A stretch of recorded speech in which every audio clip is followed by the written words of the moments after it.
eh, Saudari Pinky Nur Indah Ramadhani Sujatmiko ya.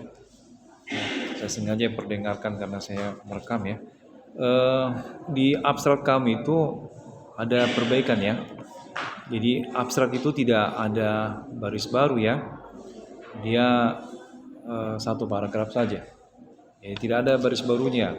Jadi di mana Anda pernah belajar ini untuk abstrak yang pakai eh, paragraf 1, paragraf 2, paragraf ketiga. Ya. Kalau kata kuncinya sudah benar ya, sudah benar, yaitu tam dan pemakaian aktual. Nah, kemudian di hasil penelitiannya itu harus Anda nampakkan ya hasil uji korelasinya, berapa nilai signifikannya. Jangan dalam bentuk kata-kata, ini kan penelitian kuantitatif ya. Jadi harus ada angka-angkanya. Ya, dari hasil uji apakah antara variabel X terhadap variabel Y atau eh, teknologi TAM terhadap pemakaian aktual aplikasi BSI Mobile. Kemudian yang berikutnya, ya, kemudian yang berikutnya eh, di bab 1 pendahuluan itu, Saudari Pinky, tolong indahkan apa yang pernah saya utarakan ya. Bukan berarti jelek, tapi saya ingin mempertajam lagi ya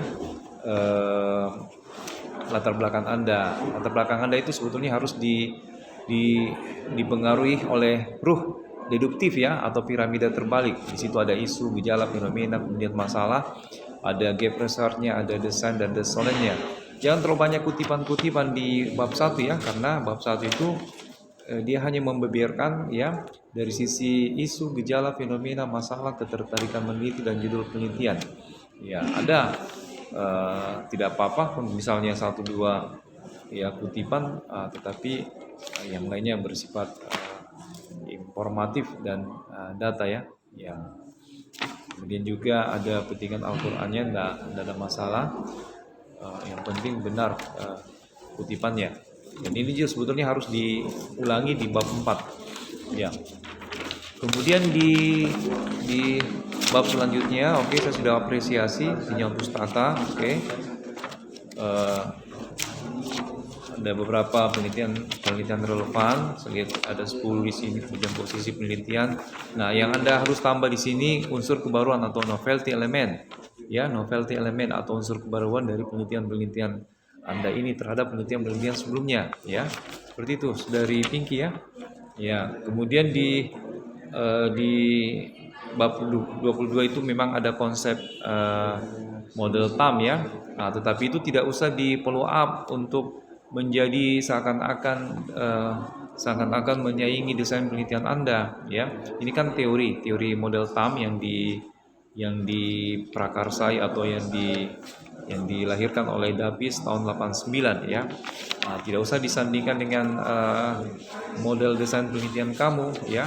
Karena dia ini kan posisinya teori kita sudah tahu bahwa teori TAM menurut Davis itu ada 4 indikator. Nah, itu aja yang difokuskan. Nah, jangan Anda membahas tersendiri lagi seakan-akan ada 2 desain penelitian kamu. Nah, seperti itu. Nah, di grand teori ini kan sudah jelas ya, determinan TAM menurut Davis yaitu ada 4 ya, ada 4 indikator. Pertama adalah persepsi kemudahan penggunaan, sikap terhadap pengaplikasian dan perilaku keinginan untuk menggunakan ya. Pemakaian aktual tidak ada masalah ya. Yang saya permasalahkan di sini teori TAM-nya ya, seakan-akan ada bayangan-bayangan dari desain penelitian kamu. Kemudian di kerangka pikir harus lebih dijelaskan lagi yang sama seperti apa yang Anda gambar di kerangka pikir ya. Kemudian di halaman 41 itu kalau bisa ya tidak usah Anda menggambar berdampingan seperti ini di halaman 41 ya, ada model struktur, model teknologi, acceptance model menurut Davis itu kan teori ya. Silakan Anda menjelaskan di teori tapi tidak usah disandingkan di desain penelitian berdampingan dengan hubungan antar variabel. Cukup Anda fokus pada variabel X yaitu alfanya yang mau dicari itu alfanya, yang nilai alfa berapa, nilai korelasinya atau hubungannya. Kemudian berikutnya ya ada beberapa di bab 4 awal itu ada uji frekuensi namanya itu ya.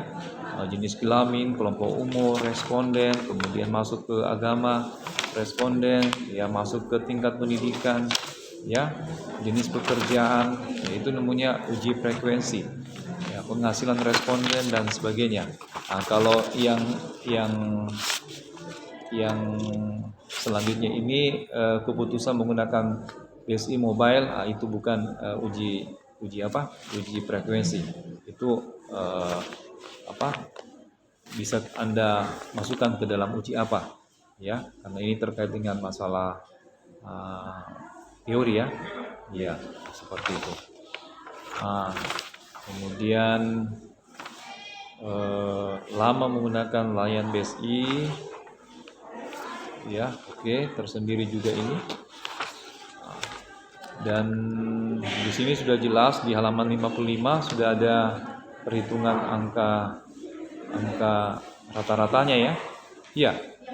Iya. Apa ini, F atau R? F ya?